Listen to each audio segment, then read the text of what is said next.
Barishal Sherebangla medical college হাসপাতালে কর্মবিরতি পালন করছেন ইন্টার্ন চিকিৎসকরা।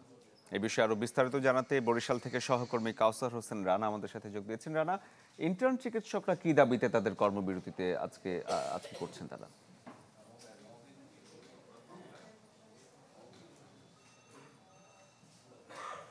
হ্যাঁ শরীফ, আপনি জানেন যে গত প্রায় 22-23 দিনের বেশি হয়েছে বরিশাল শেরেবাংলা মেডিকেল কলেজ হাসপাতালের স্বাস্থ্যসেবা সংস্কারের দাবিতে আন্দোলন করে যাচ্ছে বিভিন্ন শিক্ষা প্রতিষ্ঠানের শিক্ষার্থীরা। তারই ধারাবাহিকতায় এখন এই মুহূর্তে সেই আন্দোলনের অংশ হিসেবে বরিশালের জেলা প্রশাসকের কার্যালয়ের সামনে বিক্ষোভ করছে স্বাস্থ্য সংস্কার আন্দোলনের যারা কর্মী রয়েছেন, বিক্ষোভকারীরা রয়েছেন, তারা এখন বিক্ষোভ করছে। এর আগে গতকাল বরিশাল শেরেবাংলা মেডিকেল কলেজ হাসপাতালের সামনে তারা বিক্ষোভ করেছিল। সেখানে শিক্ষার্থী যারা ছিলেন তাদের মধ্যে এবং হাসপাতালের যারা কর্মী ছিলেন তাদের ভিতরে উস্কানি দেওয়ার অভিযোগ এনে ইটপাটকেল নিক্ষেপের মতন ঘটনা ঘটে। ঢালাইয়ের সেরা প্রিমিয়ার সিমেন্ট। তো সেই ঘটনায় যারা সেই ইটপাটকেল নিক্ষেপের ঘটনায় হাসপাতালের চিকিৎসক এবং কর্মচারী আহত হয়েছে বলে তারা অভিযোগ করেছেন হাসপাতালের কর্মচারীরা।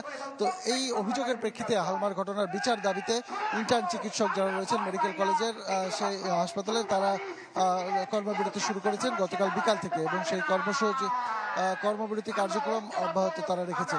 পাশাপাশি হাসপাতালের যত চিকিৎসক রয়েছে, যত নার্স রয়েছে এবং কর্মচারীরা রয়েছে তারা 48 ঘন্টার আলটিমেটাম দিয়েছে এবং বেলার 1টার সময় তারা হাসপাতালের সামনে মানববন্ধন করেছে। তো তারা 48 ঘন্টার আলটিমেটাম দিয়ে জানিয়েছে যতক্ষণ পর্যন্ত যদি 48 ঘন্টার ভিতরে হামলাকারীদের বিচার না করা হয় বা তাদের বিরুদ্ধে ব্যবস্থা না হয় এবং চিকিৎসকদের নিরাপত্তা নিশ্চিত না করা হয় তাহলে তারা 48 ঘন্টা পর কর্মবিরতির মতন কর্মসূচিতে যেতে পারে। তো এখন পর্যন্ত পরিস্থিতি এমন যে শেরেবাংলা মেডিকেল কলেজে একদিকে ইন্টার্ন চিকিৎসকরা কর্মবিরতি পালন করছে, আরেকদিকে চিকিৎসক কর্মকর্তা কর্মচারী নার্স যারা রয়েছে তারা 48 ঘন্টার আলটিমেটাম দিয়েছে। এদিকে স্বাস্থ্যখাত সংস্কারের দাবিতে বরিশালের জেলা প্রশাসকের কার্যালয়ের সামনে আন্দোলন করছে ছাত্র শিক্ষার্থীরা অন্যান্য শিক্ষা প্রতিষ্ঠানের, এবং তারা বলছে তাদের উপরেও হামলার ঘটনা ঘটেছে, সেই হামলার ঘটনার বিচার তারা দাবি করছেন। তো এই ছিল এখানকার সর্বশেষ পরিস্থিতি। শরীফ। রানা, ধন্যবাদ আপনাকে। দর্শক, বরিশাল থেকে আমাদের সহকর্মী যোগ দিয়েছিলেন।